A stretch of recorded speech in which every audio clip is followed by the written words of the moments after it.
제가 학원 일 오래 했다 그랬잖아요. 학원 일할 때였는데 주말이면 고등학생들 가르치느라고 아침 9시부터 거의 저녁 6시까지 연강을 해요. 쉼 없이 계속 연강하는데 배가 너무 고프죠. 그래서 일이 끝나가지고 허기진 배를 이제 가지고 집에 딱 도착했는데 그때 이제 무슨 일이었는지 정확히 기억은 안 나요. 집에 아무도 없고 우리 큰아들 그때 한 2학년, 3학년쯤 됐던 것 같아요. 혼자 있었어요. 근데 갔는데 아빠 너무 배고프다 이랬더니 우리 큰애가 지금은 이제 고2인데 그때 라면을 끓여준다는 거예요. 네가? 그래서 근데 자기가 꼭 끓여주고 싶대. 요리하는 게 재밌었나 봐요. 그래서 배고파 죽겠는데 빨리 꺼내서 뭐 먹고 싶은데 라면을 또 끓인다고 하니까 알았다고. 그래서 라면을 끓여줘서 먹었어요. 근데 어, 사진도 이제 찍어놓은 것 같은데 맛은 기억이 잘 안 나고 이게 제대로 익었는지 아니면 불었는지도 잘 기억이 안 납니다. 근데 정말 행복했던 것 같아요. 우리 아들이 2학년쯤 됐던 것 같은데 그 어린애가 저를 위해서 라면을 이렇게 배고프다고 하니까 끓여준다고 하니까 굉장히 좀 행복했던 것 같아요. 면발이 얼마나 제대로 익었는지 잘 모르겠어요. 그런 건 기억이 안 나요. 지금도 우리 아들이 처음으로 나에게 해준 음식은 라면이다 이 얘기요. 어, 너무 행복한 날이었던 것 같습니다. 아무것도 아닌 그 라면이 저를 행복하게 해준 게 아니잖아요. 저를 행복하게 해줬던 거는 아빠를 위한 그 어린아이의 그 서투른 마음, 그렇지만 사랑하는 마음 때문에 너무 행복했던 것 같아요.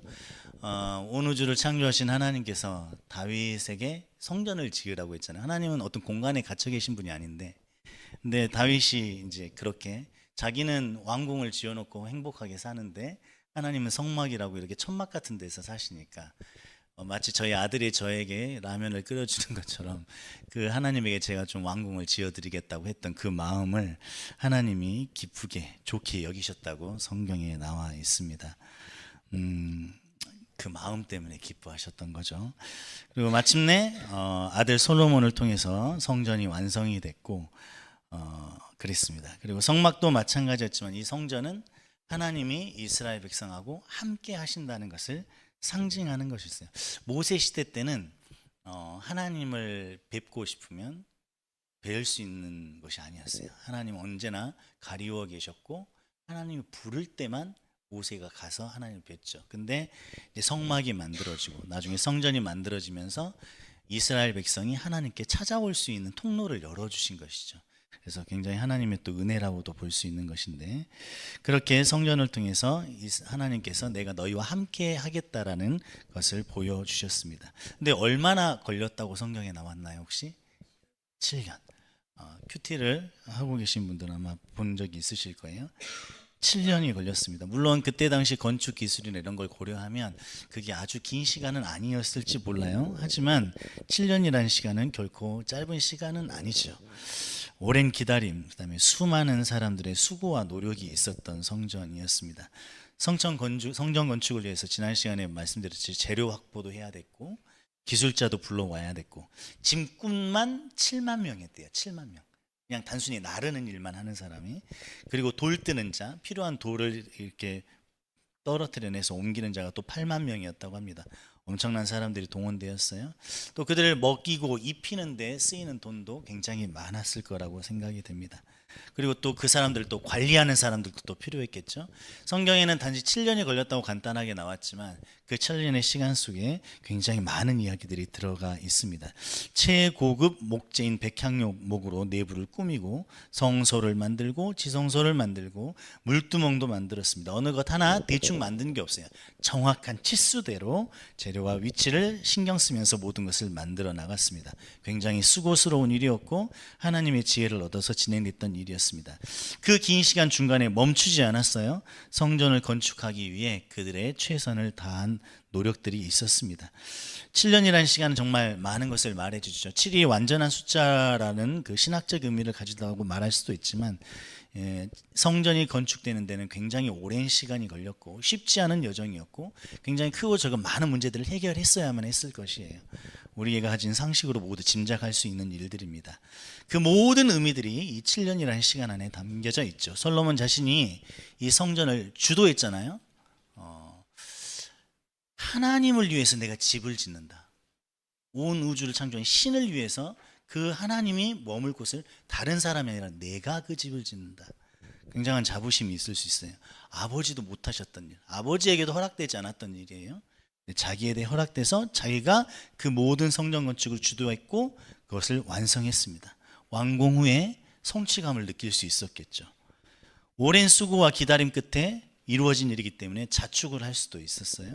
길고 긴 시간을 수고하며 애쓴 짐꾼들, 기술자들, 그리고 수많은 담당자들을 치하하면서 성전 건축에 공을 치하고 상을 내리고 자기 자신과 그들 모두를 위한 축제를 열 수도 있었습니다. 왜냐하면 그만큼 의미 있는 일이었기 때문이죠. 근데 오늘 솔로몬의 모습을 보면 그런 모습들은 기록이 되어 있지 않고 23절 말씀을 잠깐 볼까요? 23절 말씀에 보면 뭐라고 되어 있죠? 주의 앞에서 행하는 종들에게 언약을 지키시고 은혜를 베푸시나이다. 자기들이 했던 수고와 노력에 대한 언급은 한마디도 없습니다. 하나님께서 은혜를 베푸시고 하나님께서 언약을 지키셨기 때문에 이러한 일이 이루어졌다고 말하고 있어요. 또 주의 입으로 말씀하신 것을 손으로 이루셨다고 또 얘기하고 있습니다. 성전이 완성되고 모든 수고가 끝난 후에 하나님께 성전을 드리는 이 순간, 어찌 보면 자기도 고생 많이 했어요. 히람 왕하고도 무역을 해야만 했고 백성들을 관리해야만 했고, 근데 그 순간 솔로몬은 자신과 백성들의 수고를 기념하고 높이고 있는 것이 아닙니다. 하나님께 성전을 드릴 수 있도록 허락하시고 그 약속을 이루어 주신 하나님을 기도 중에 높이고 있는 것이죠. 오늘 솔로몬의 기도는 약속을 이루시는 하나님을 찬양하며 몇 가지 요청으로 이루어졌습니다. 25절을 잠깐 보세요. 25절 맨 끝에 보면은 말씀을 지키시옵소서 이렇게 요청을 하고 있고, 26절에는 말씀이 확실하게 하옵소서라고 또 되어 있고, 29절에는 기도를 들어주옵소서라는 요청을 하고 있습니다. 성전을 하나님께 봉헌 드리면서 솔로몬이 드리는 이 기도들은 다 말씀에 지금 근거를 하고 있다는 것을 볼 수 있습니다. 제가 매일 성경 읽기를 강조하고 있지만 공교롭게 계속 말씀에 대한 얘기가 이렇게 나오고 있어요. 약속을 지키시는 하나님의 성품, 그 성품을 기도의 근거로 삼아 하나님께 요청하고 있는 것입니다. 말씀하신 대로 이루어 달라는 기도를 드리고 있는 것이에요. 사실 이제 이 솔로몬의 기도를 통해서 우리가 기도할 때 배울 수 있는 것이 있습니다. 우리의 기도도 솔로몬과 같아야 돼요.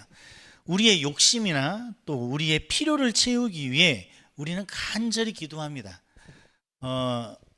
그동안 굉장히 많은 사람들이 기도라고 하는 것은 우리가 하나님에게 흔들리지 않는 믿음을 보여서 하나님으로부터 우리가 원하는 것을 얻고, 하나님은 우리의 필요를 채우시고 우리의 기도를 들어주시는 분이라는 것을 경험하고 확신해서 사람들에게 하나님의 살아계심을 드러내고 하나님이 우리와 함께 하신다는 것을, 또는 나와 함께 하시는 것을 보여준다, 뭐 이런 방식의 이야기들이 항상 흘러갔던 것 같아요. 그러나 성경에서 우리가 오늘 솔로몬의 기도에서도 볼 수 있었던 것처럼 우리가 구하면 얻으리라, 찾으면 찾으리라라는 그런 메시지에만 근거해서 우리가 무엇을 구하든지 다 얻게 된다, 그런 것을 보여주고 있지는 않습니다. 솔로몬의 기도도 보여주듯이 다 하나님의 약속의 말씀에 근거해서 기도하고 있다는 것이죠. 하나님께서는 약속한 적도 없고 주겠다고 하지도 않으셨고 또 하나님의 성품과는 어울리지도 않는 것을 구하면서 이 아이가 나를 알아야 되는데 나를 알기 전에 내가 줄 수 있는 어떤 물질이나 세상의 화려함이나 이런 것들만 먼저 찾고 있다. 그러면 아버지 입장에서 줄 수가 없죠. 하나님도 모르는데 하나님이 줄 수 있는 어떤 능력이나 이런 것들만 쫓고 있다. 하나님은 인격적인 하나님이시잖아요. 살아계신 하나님인데 우리를 구원하신다는 것은 우리와의 관계 회복을 원하시는 것인데, 우리와 관계 회복, 하나님과 관계 회복이 있기도 전에 하나님을 통해서 가져갈 수 있는 것, 하나님으로부터 얻어갈 수 있는 것에만 관심을 가지고 있다면 그것은 하나님이 정말 원하시는 것이 아니고 하나님과 연합되어 있고 하나님과 함께 할 때만 진정한 행복과 또 평안을 누릴 수 있는 우리 입장에서도 좋은 것이 아닙니다. 그렇다면 그러한 것들을 우리가 확신을 가지고 믿음을 가지고 구했다고 해서 하나님으로부터 얻어갈 수 있다고 생각하는 것은 굉장히 큰 오산이라고 할 수 있죠. 맹목적인 믿음, 흔들리지 않는 믿음이 하나님으로부터 뭔가를 얻어내는 비결이 아니라 하나님의 약속의 말씀에 근거해서 하나님의 뜻에 합당한 것을 구하는 사람이 되는 것. 하나님이 원하시는 것을 원할 줄 알고, 하나님이 기뻐하시는 것을 기뻐할 줄 알고, 하나님이 기다릴 줄 아는 것을 기다릴 줄 아는, 그래서 하나님과 동행하는 것. 에덴 동산에서 아담이 하나님과 함께 걸었다는 것, 동행했다는 의미거든요. 그 동행하는 것, 그것이 기도가 가지는 참 의미라고 볼 수 있습니다. 그렇지 않고 내 원하는 것을 얻어내기 위해서 하나님이 주신다는 그 생각이 흔들리면 안 돼. 하나님은 반드시 주세요라고 이렇게 자기 체면을 걸면서 자기 내면의 자아의 확신을 흔들리지 않게 해서 몸부림치는 것, 이것은 굉장히 이교도적인 행위이고 우상을 섬기는 것과 다를 바가 없습니다. 오늘 25절 말씀에 보면 하나님께서 하신 말씀이 어떤 내용인지 나타나 있습니다. 함께 보시겠습니다. 25절 같이 한번 다시 읽어볼까요? 25절 말씀입니다. 좀 긴데 같이 읽읍시다. 시작. 이스라엘의 하나님 여호와여, 주께서 주의 종 내 아버지 다윗에게 말씀하시기를 내 자손이 자기 길을 삼가서 네가 내 앞에서 행한 것 같이 내 앞에서 행하기만 하면 내게서 나서 이스라엘의 왕위에 앉을 사람이 내 앞에서 끊어지지 아니하리라 하셨사오니 이제 다윗을 위하여 그 하신 말씀을 지키시옵소서. 아멘. 왕으로서 솔로몬에게 약속될 수 있는 가장 큰 축복이 있다면 그 왕위들이 솔로몬의 가문에서 끊어지지 않고 계속 이어지는 것 외에 더 큰 축복은 없습니다. 그런데 이 하나님의 이 큰 복을 하나님께서 약속을 하셨는데 그 약속을 하기 전에 하나님께서 주신 전제를 솔로몬이 기억하고 있죠. 두 가지 내용이 나오는데요. 첫 번째는 보면 자기 길을 삼가서라는 표현이 있습니다. 삼간다는 말을 영어 성경에 보면 조심하면서 신경을 쓴다는 뜻으로 이렇게 번역이 되어 있어요. 원어로 보면 샤마르라는 단어인데요. 이 단어의 뜻 안에 보면 지킨다, 조심한다라는 뜻 말고도 약속을 지킨다, 좀 구체화되죠. 중요한 것을 보존한다라는 뜻이 있습니다. 우리가 이제 영어 성경 많이 보는 NIV 성경에 보면 주의 깊게 행동한다로 되어 있고요. 우리는 이 믿음이 좋은 사람의 이미지를 떠올리면 어떤 게 생각나시나요? 믿음이 좋다. 어떤 분이 믿음이 좋다 이런 얘기하면 어떤 이미지가 떠오르는지 한번 생각해 보세요. 보통 믿음이 좋다라는 이 단어와 함께 떠오르시는 분들을 생각해 보면 흔들림 없고 담대하고 확신에 차 있는 모습을 떠올릴 때가 많죠. 그리고 뭐 교회에서 드리는 예배에 빠지지 않고. 그래서 믿음이라는 단어 자체가 확신이라는 단어하고 항상 연결이 돼서 쓰이다 보니까 담대함, 흔들림 없음, 분명함, 이런 확신에 차 있는 모습들을 떠올리게 되는 것 같아요. 근데 오늘 본문에 보면 하나님이 다윗 왕에게 하나님께서 베푸실 어떤 복을 약속하시면서 조건으로 또는 전제로 깔았던 내용을 보시면 그 내용이 결국 하나님이 원하시는 것이라는 뜻인데, 그 하나님이 원하시는 모습은 바로 삼가는 모습이라는 거죠. 삼가는 모습은 바로 조심스럽고 주의하는 모습입니다. 뭘 조심하겠어요? 뭘 주의하겠어요? 바로 그것은 하나님의 마음을 살피는 것이에요. 하나님이 무엇을 원하시는가? 결국 하나님에 대한 지식이 필요한 것인 거죠. 그러나 하나님에 대한 지식은 제품 설명서가 아니에요. 해야 하고 하지 말아야 하는 일들로 구성되어 있는 이분법적인 법률이 아니라는 것입니다. 하나님은 살아계신 하나님이고 우리를 지켜보고 계시고 우리의 기도를 들으시고 우리의 가장 비밀스러운 부분까지도 다 아시는 분이시죠. 우리는 하나님의 모든 것을 다 아는 것처럼 행동해서는 안 됩니다.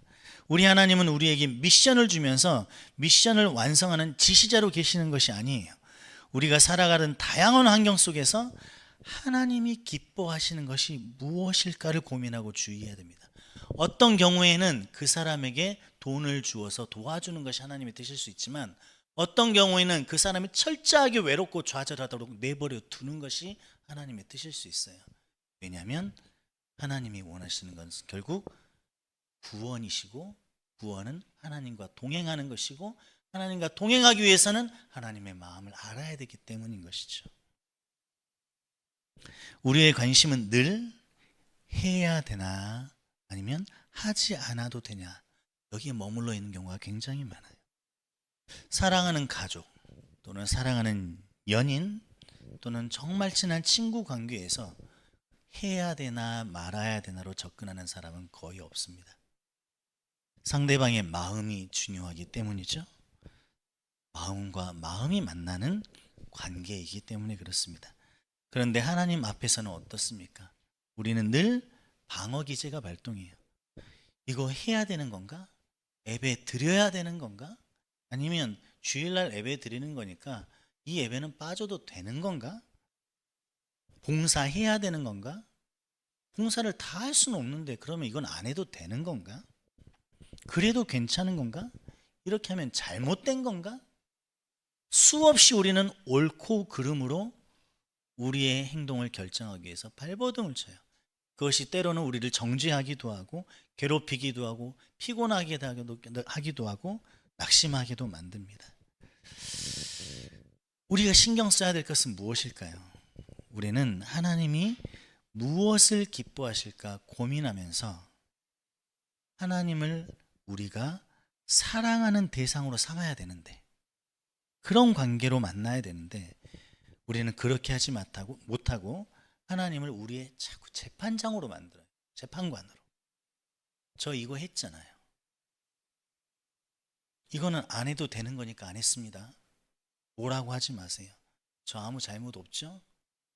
괜찮죠? 그럼 가도 되죠? 너 나한테 뭐라고 하지 마. 꼭 내가 해야 되는 거 아니잖아. 나 할 거는 하는 사람이야. 하나님이 하라는 거 다 지키는 사람이야.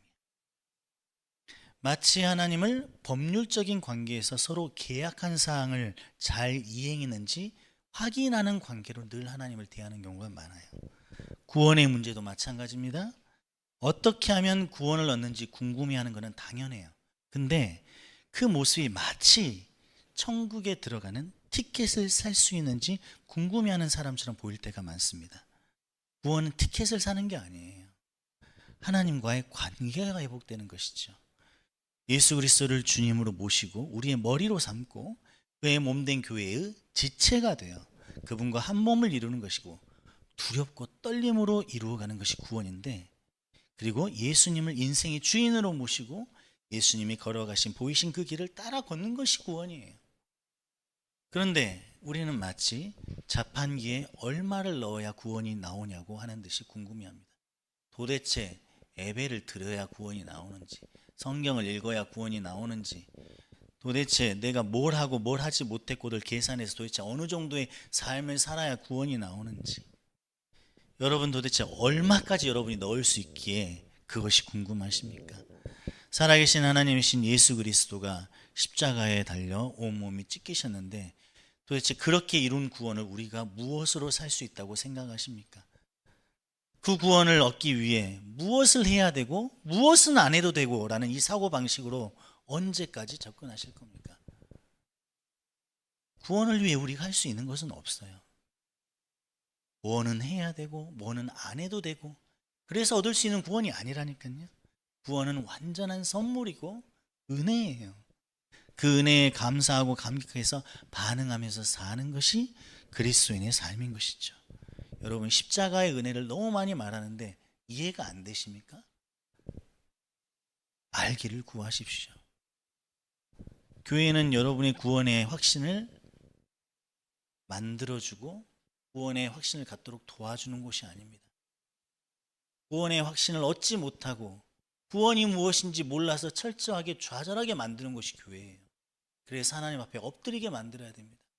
하나님의 구원의 손길, 구원의 은혜를 몸소 체험하고 하나님의 말씀 통해 약속하신 그 약속이 무엇인지를 알고 십자가에서 날 위해 죽으신 그 은혜가 무엇인지를 하나님을 통해서 알고 깨닫게 되는 것. 그렇게 되기 위해서는 우리는 좌절해야 돼요. 우리가 할 수 있는 것이 아무도 없기 때문이죠. 아무리 성경을 읽어도, 아무리 예배를 드리고, 아무리 찬양을 드리고, 아무리 교회에 오랜 시간을 다녀도 구원을 얻을 수가 없어요. 하나님이 주셔야 됩니다. 구원의 확신 하나님이 주셔야 돼요. 하나님이 만나 주셔야 돼요. 언제까지 이것이 구원받은 겁니까? 언제까지 어떻게 하면 구원을 하나님께 물으십시오. 예수 그리스도 십자가에 보이신 그 놀라운 사랑을 내가 믿는데 왜 나에게는 구원의 감격이 없습니까? 하나님께 달라고 요청하세요. 하나님은 여러분을 만나 주실 것입니다. 복음은 수학 공식처럼 암기하는 것이 아닙니다. 내 삶을 송두리째 바꿔버릴 복음의 능력을 알게 해달라고 기도하고 구해야 돼요. 가만히 앉아서 복음이라면서요, 어떻게 좀 해보세요, 이렇게 하는 것이 아니라는 거죠. 도대체 그 복음이 어떻길래 많은 사람들이 인생의 전환점을 맞이하고 절망에서 소망으로 바뀌고 죽음에서 생명으로 이렇게 변화하겠습니까? 하나님의 복음의 능력을 알게 해달라고 간절히 구하십시오. 말씀을 읽으면서 깨닫게 하려고 구하셔야 돼요. 그것이 먼저 하나님의 나라와 의를 구하는 것입니다. 구원은 하나님의 은혜로 주어지는 것이지, 제가 앞에 있는 전도사가 설명을 잘해서 제품 설명서를 소개하듯이 해서 얻어지는 것이 아닙니다. 내가 정말 잘 모르겠다, 말씀 앞에 엎드리십시오. 그리고 하나님 잘 모르지만 제가 주님이 주시는 그 구원의 확신을 얻기 위해서 하나님의 그 구원의 은혜를 너무 누리고 싶으니까 제가 순종하겠습니다, 저를 불쌍히 여기십시오라고 가야 돼요. 하나님 은혜를 주신다면서요, 뭐 저 급한 건 아니니까 시간 되면 주세요, 저는 제 인생 갑니다, 이게 아니라는 거예요. 오늘날 한국교회 그리스도인들이 보이는 많은 모습은 복음 앞에 아쉬움이 없어요. 복음이 너무 쉬워요. 하나님 앞에 그 말씀을 깨닫기 위해서 간절히 매달리고 눈물 흘린 사람이 없습니다. 성경을 읽었는데 무슨 말인지 모르겠어. 하나님, 당신이 하시는 말씀이 있는데 내가 무슨 말인지 모르겠어요. 하나님이 귀 있는 자는 들을지어라 했는데 하나님, 저에겐 귀가 없는 것 같아요. 하나님, 저 깨닫고 싶어요. 하나님, 저 알고 싶어요. 간절히 구해야 됩니다. 하나님이 침묵하시는 시간이 있어요. 그 침묵하는 시간 앞에 몸부림치며 하나님이 말씀해 주시기를 구하는 것이 우리가 하나님께 보여야 될 모습입니다. 우리의 예배는 어떻습니까? 지금 이 자리에 모여 있는 이유가 무엇입니까? 주님이 기뻐하시기 때문입니까? 자신이 맡은 역할에 대해서는 또 어떤가요? 각자의 공동체에서, 또 직장에서, 사회에서, 가족에서, 또 교회 안에서 역할이 있는데, 그 관계에서 지금 자신이 하고 있는 모든 일들은 주님이 기뻐하시기 때문입니까? 공동체 안에서 한 몸을 이루고 있는 지체들과의 관계는 어떻습니까? 그 모든 것이 주님이 기뻐하시기 때문입니까? 이렇게 자기의 길을 걸어가는 과정에서 하나님이 과연 기뻐하실까? 하나님은 무엇을 기뻐하실까? 주님의 마음을 살피는 것이 하나님 앞에서 행하는 삶을 사는 것입니다. 오늘 본문 25절에 나온 하나님 앞에서 행하다라, 이 행하다는 걷다, 동행하다라는 뜻이에요. 노아가 하나님과 동행한다고 했을 때도 이 단어가 쓰였고, 에녹이 하나님과 동행했을 때도 쓰인 단어와 같습니다. 하나님의 마음을 살피는 것, 하나님이 과연 기뻐하실까, 그 눈치를 보는 것, 하나님 앞에서 행하는 것입니다. 우리 매 순간의 삶에서 하나님을 인정하고 하나님이 원하시는 것이 무엇인지 궁금해하고 하나님의 마음을 기쁘시게 하기 위해 고민하여 살아가는 삶을 의미합니다. 해야 되나 말아야 되나는 절대로 인격적인 관계에서 나오는 것이 아니에요. 솔로몬은 오늘 자기와 그 백성들이 하나님이 원하시는 그 삼가는 삶, 하나님 앞에서 행하는 삶을 살겠다고 다짐하고 하나님께서 말씀하셨다는 약속을 지켜달라고 기도하고 있습니다. 우리의 기도는 그래야 되는 거예요. 하나님, 제가 주님의 마음을 알기 위해 애쓰겠습니다. 하나님, 주님의 마음을 알 수 있도록 허락해 주십시오. 그러니 제가 그 앞에서, 주님 앞에서 행하겠으니 주님 나의 인생을 불쌍히 여기시고 돌보아 주십시오라고 기도하는 거예요. 고린도전서 3장 16절에 보면 이런 말씀이 있습니다. 너희가 하나님의 성전인 것과 하나님의 성령이 너희 안에 계시는 것을 알지 못하느냐. 지금까지 솔로몬이 성전을 드리면서 드렸던 기도를 살펴봤는데, 솔로몬 당시에는 성전이 눈에 보이는 모습으로 있었지만 오늘 주님께서 우리에게 뭐라고 말씀하십니까? 우리가 하나님의 성전이라고 말씀하고 계세요. 우리도 각자의 성전이 있는 것이에요. 우리 안에 하나님을 모시고 삽니다. 하나님의 성령이 우리 안에 계신다는 것은 하나님의 말씀이 우리 안에 계셔서 우리를 다스린다는 것을 의미하는 거예요. 우리 안에 하나님의 성전이 지어지기까지 7년이 걸릴 수 있어요.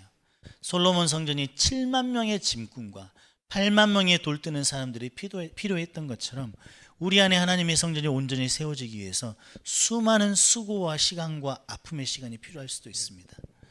우리는 악해서 우리 안에 하나님의 성전을 짓는 것을 싫어해요. 하나님이 우리와 함께 있는 걸 싫어합니다.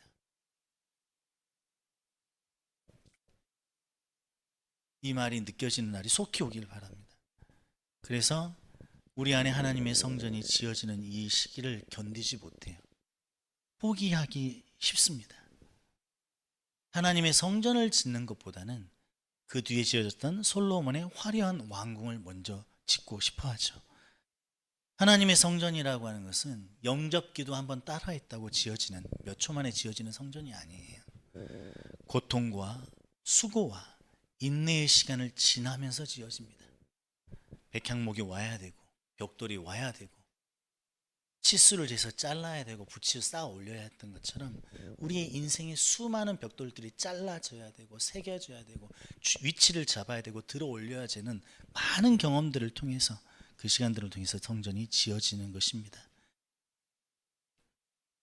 그러나 그 수고 끝에 하나님이 거하시는 거룩한 성전이 완성되었을 때 우리의 수고와 고통과 공로가 빛나는 것이 아니라 그 모든 시간들을 지나면서 마침내 우리를 당신의 자녀로 삼아주시고 하나님이 거하실 성전 삼아주시는 하나님께 감사를 드리게 되는 것이에요. 오랜 슬픔과 또 좌절과 또는 박탈감에 시달리고 또는 육체의 질병에 시달리면서 그 시간을 지나면서 내 안에 하나님의 성전이 세워져서 하나님이 거하시는, 하나님과 동행하는 삶을 살게 됐을 때 그 누구도 자신이 그 어려운 시간을 지나면서 나는 하나님을 배반하지 않았다 자랑하는 사람이 없습니다. 그들은 모두 뭘 찬양하느냐? 하나님이 이 모든 시간을 통해서 나를 하나님의 자녀로 삼아주시고 하나님을 알게 하셨다라고 고백해요. 하나님이 하신 일들을 찬양한다 이것이죠. 내가 예수 그리스도를 알게 된 것, 내가 질병을 통해서 예수 그리스도를 사모하게 된 것, 나의 입시와 취업 환경을 통해서 예수 그리스도를 의지하게 되는 삶, 그 시간의 삶들을 살아가면서 점점 더 하나님을 더 의지하고 하나님을 찾고 하나님께 기도하면서 예수 그리스도가 내 안에 계시고 나를 다스리게 되는 것, 하나님의 약속이 내 안에 이루어진 것에 감격하여 감사를 드리는 것입니다. 마침내 얻게 된 것은 시험의 합격이 아니에요. 마침내 얻게 된 것은 내가 그토록 원하던 연봉이 아니라 내가 하나님을 사랑하는 마음을 갖게 된 것, 하나님을 나를 얼마나 사랑하시는지 그 사랑을 알고 느끼게 된 것, 하나님의 거룩한 성전 삼아주신다는 그 약속이 이루어진 것, 그것에 감격하고 감사를 드리는 것입니다. 하나님이 우리에게 약속하신 것은 구원이고 우리의 회복입니다. 구원과 회복은 하나님을 아는 지식에서 나오고, 하나님을 아는 지식이라는 것은 하나님의 마음을 헤아리고 안다는 것입니다. 우리 대청 청년부가 하나님을 아는 청년부가 되었으면 좋겠어요. 하나님의 마음을 살피기 위해서 눈치를 봤으면 좋겠어요. 하나님이 날 때릴까 눈치를 보는 게 아니라 어떻게 하는 게 우리 하나님을 기쁘시게 하는 것이지?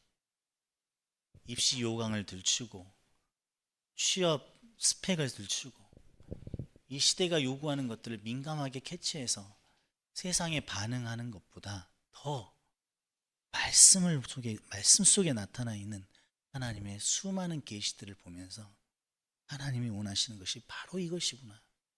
그런 것들을 찾아내고 기뻐하는 우리가 되었으면 좋겠습니다. 그래서 우리 안에 지어질 성전을 하나님께 드리고 하나님은 우리 안에 거하시고 하나님과 동행하는 삶을 젊은 청년의 날부터 살아가는 우리가 되었으면 좋겠어요. 우리